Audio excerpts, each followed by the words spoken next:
this was a good week of chapters, with everything being overall good, but nothing in particular really standing out, at least from what I had saw, with a couple of things just being a bit more intriguing than overall, like, eye-catching. So we're going to be starting off with Undead Unluck, chapter 116, and this was a good chapter, showing the ultimate defeat of Nico and Uma Ghost, with Andy succeeding in rescuing Fuko. So the fight continued as we see that Nico's mind shattered, having most of his memories get destroyed, it would seem, by the machines that were in the room he was in. So as much as he's unforgettable, it seems as though he had to implant his old memories before he got his negator powers into these machines that he would have to plug himself into to remember, because they didn't count, I guess, towards his unforgettable nature. So when Andy destroyed them, he basically passed out and lost his sense of self. That's when Uma Ghost took advantage and possessed his body. There, Andy fights Uma Ghost tooth and nail, a little bit at least, as Uma Ghost gets the full advantage, as he knows how to phase in and out of his spirit and soul form to his real form that he now possessed from Nico. Andy can do something similar, and it looks like the battle could be interesting, but Uma Ghost plays dirty and uses Fuko as leverage, seeing as how Fuko is in a very weak state, as even one small cut could basically kill her, is what Uma Ghost is kind of implying, having it that her soul would, I guess, disappear or fully move on. But because of the dirty move by Uma Ghost, Nico seemingly wakes up from being unconscious and gets more pissed off at Uma Ghost for breaking the rules than at Andy, as he, I guess, comes to his senses, realizing that there's not much he can do and that Andy probably has the best shot of anyone to win. He then explains to Andy that even after killing Uma, the effect their law they brought into the world will still actually exist for a little bit. So even with him destroying Uma Ghost, he has a small amount of time to get Fuko back into her body before the law breaks and she ultimately just dies. So what I'm assuming is that he'll end up saving her. She'll be distraught with how everything's been going down.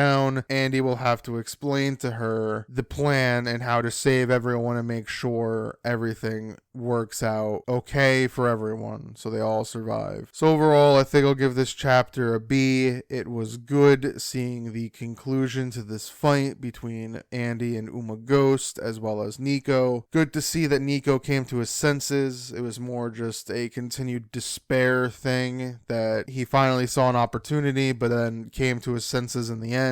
So not quite a full betrayal like Billy's was, but more of a opportunistic mistake by Nico. So it'll be interesting to see how, again, Andy/Fuko save him as well as many of the others in the next arc. It seems as though, much to my dismay, it doesn't look like we'll be getting a second half of Undead Unluck with the next coming timeline, but it looks like we'll be getting just one final large arc, which I think is a bit of a shame, but it is what it is. I'm assuming it'll be pretty decent as long as it's not fully rushed. If it gets a good amount of time, then it should be okay, but I think it's still a shame that it's gonna just be one final arc instead of a long character development portion of the program, but it should still be pretty good if all the story beats are still hit, and it's very likely that it can. But for this chapter itself, again, having the defeat of Uma Ghost was good, and having Fuko be saved was also good. Now I'm curious to see if Unruin and Seal were able to break through the unbreakable wall to make it to the round table, so there's one more fight, probably in a way that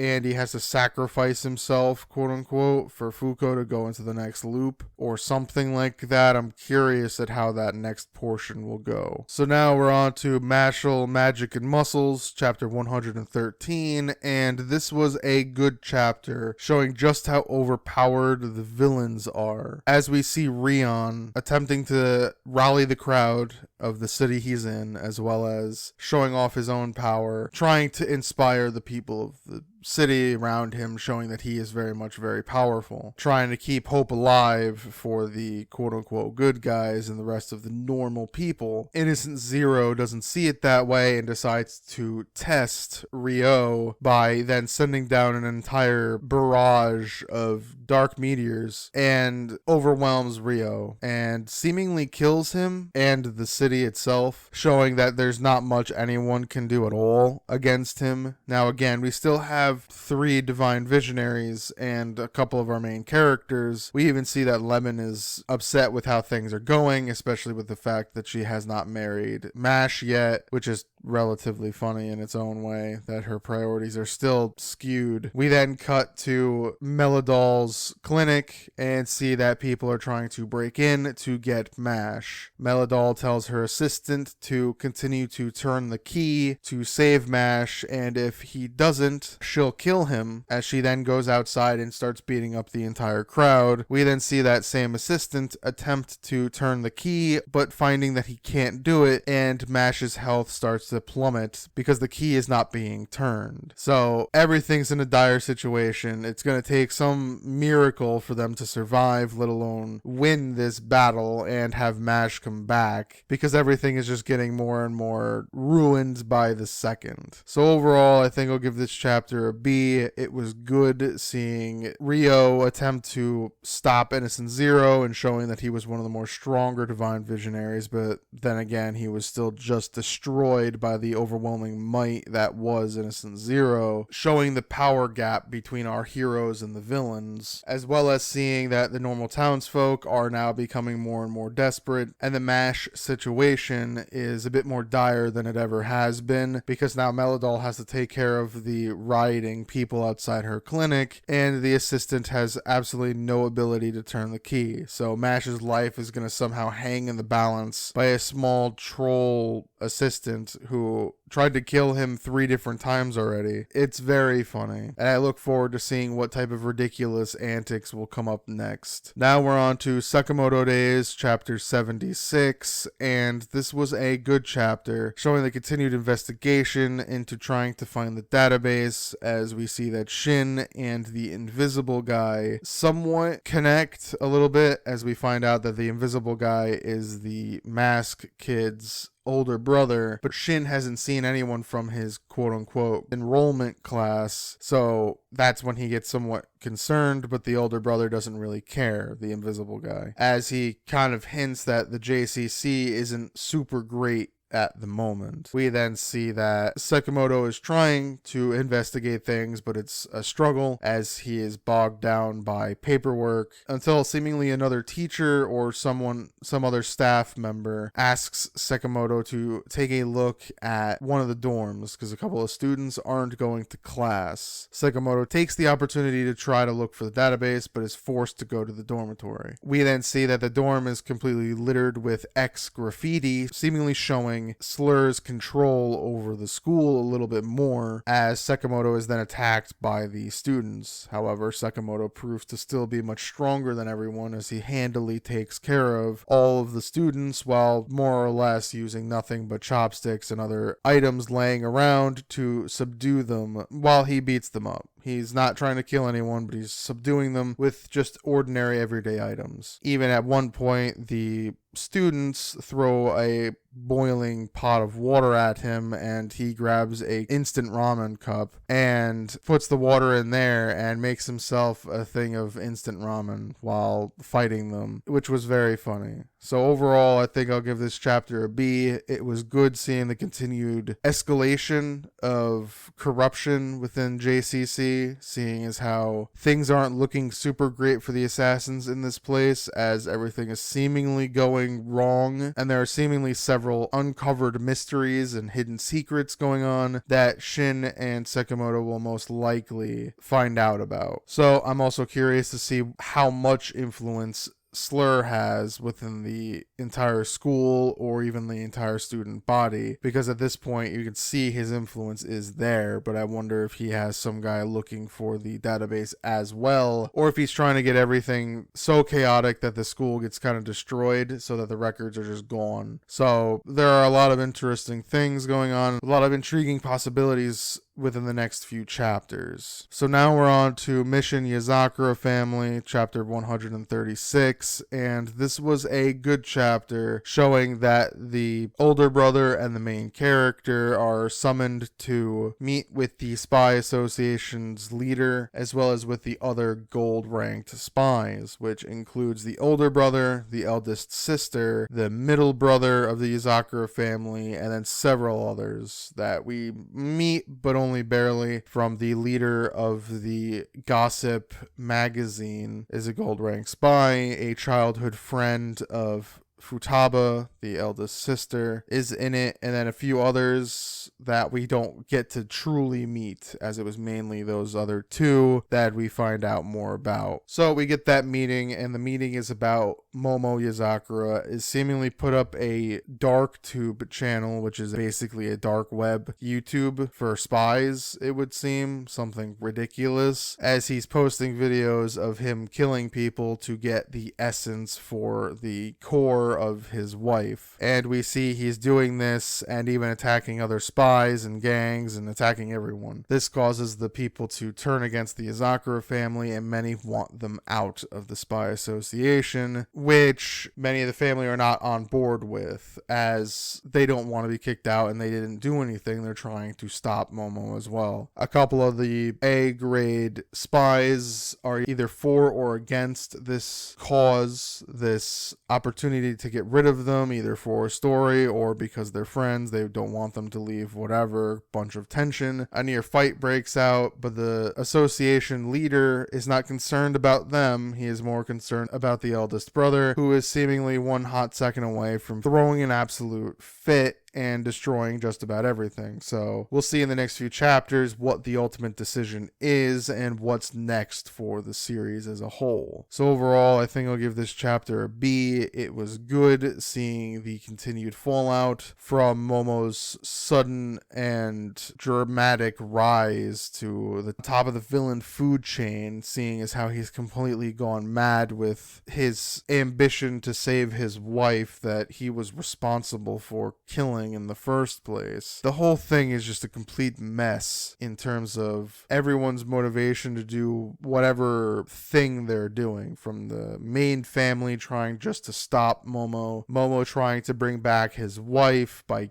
killing a lot of people, and some of the association members voting them out for whatever selfish reason. So we should get some interesting decisions being made in the next few weeks, as well as seeing everyone's type of point of view on the situation. So that was all of the major chapters. Again, they were all pretty good in showing off just how crazy many of their villains are, from Uma Ghost being a bit of a cheating ghost and trying to use whatever advantage he had, but ultimately losing. We had Mashle with Innocent Zero completely showing just how dominant he is and how threatening he is. We had Sakamoto showing that Slur's influence is causing everyone to go nuts, which is an interesting thing to see. And we got to see that in Yozakura family, Momo continues to be the mad clown of the entire series, just doing things for almost a laugh at this point. So now for everything else, we had My Hero, which was fine, Jujutsu Kaisen, which was fine, and Blue Box, which was fine. All of them were fine. They continued their stories in their own unique ways, with Blue Box being the only one that was slightly more interesting, that the main character was able to win his practice bout of badminton. Again, the story is good for a romance, but mediocre for a sports tale. Earthchild was good to a degree because they did something interesting by having it that the main character was willing to sacrifice himself for his wife, and the fact that they had it that the main character did in fact seemingly die. Now, I wouldn't put it past this series that somehow he was revived, but for the moment, he did not survive his excursion into space to save his wife. However, he did in fact succeed in his goal of saving his wife. So, an interesting decision, and it does make me very curious to see what will happen next. P times 6 was good, continuing to show the character development of Lucky as he comes to terms with the fact that his egotistical nature is the most quote-unquote selfish of all, as he understands his brother's point point of view of not wanting to see the mom and everything, and he understands what his other brother had said about how kind people are selfish and the whole thing. There's a lot of intrigue. He understands all of that. However, he realizes that it's just not going to make him happy, as he's just depressed that his own wish, quote unquote, isn't going to be realized, and he kind of comes to terms with the fact that he is extremely selfish in a way, which makes him infinitely more interesting, as he's slightly villain-ish in that regard. I'm curious at how far they'll push his potential fall to being what he could be. There's a lot of intrigue here. I'm very curious to see what they'll do, as then the character he is with ends up advising him on trying to use other people, as it seems as though that's what he does. Whether good or bad, he could use the people wishes, their wants, their whatever, to his advantage, let alone to achieve his wish, his goal. He'll have to use people. And there's just an interesting idea in that, to see a protagonist being a bit more villainous in this type of storytelling. So I'm very curious at how that will progress. Doron was good. Nothing really happened, as we get to see more of the other samurai officers, and that the plan is to go find this guy who caused all sorts of trouble and brought the Mononoke into the world. It's then seen that the Dora and his Mononoke friend have a bit of a heart-to-heart before the Mononoke expresses his desire to see a happier world, even if it means sacrificing himself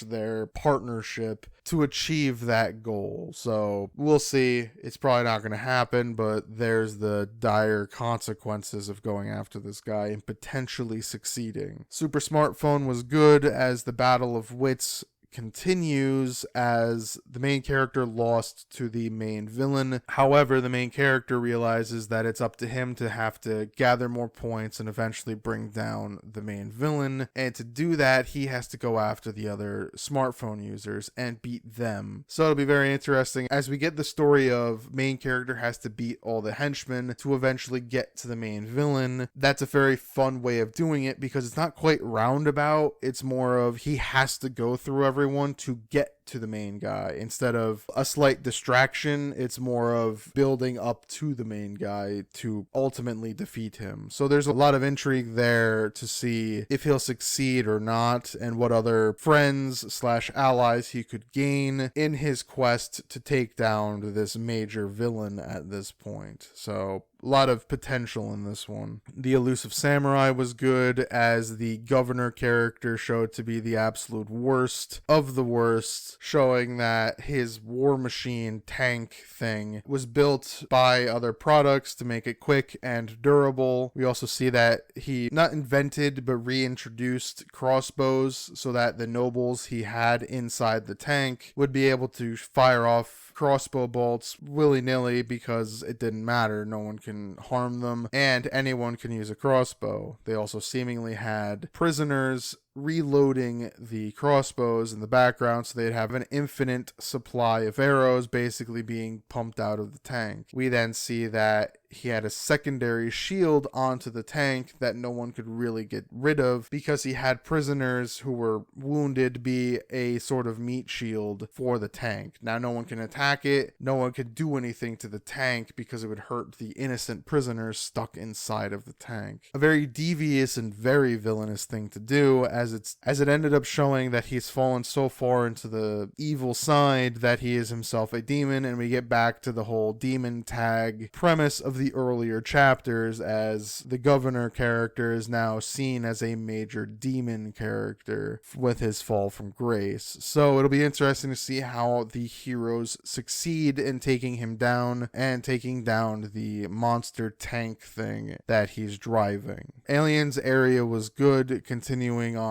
from last week's chapter, showing that the main characters progressed and he's seemingly attaching a bit more to the team. So we'll see how their relationships will all develop, as well as we got a major quest slash case for the main characters to solve. Whether the mentor character seemingly knew this would happen or if it's sheer chance, we'll have to see it in a later chapter. So that was all of the chapters. They were all very good this week with a bunch of intriguing things from P times 6, Aliens Area, and Elusive Samurai doing some very intriguing things, 2 other just good chapters overall. It'll be interesting to see the major events that'll happen in many of these stories going forward, and I look forward to seeing what decisions are made. So if you enjoyed this video, please leave a like, and as always, thank you for watching.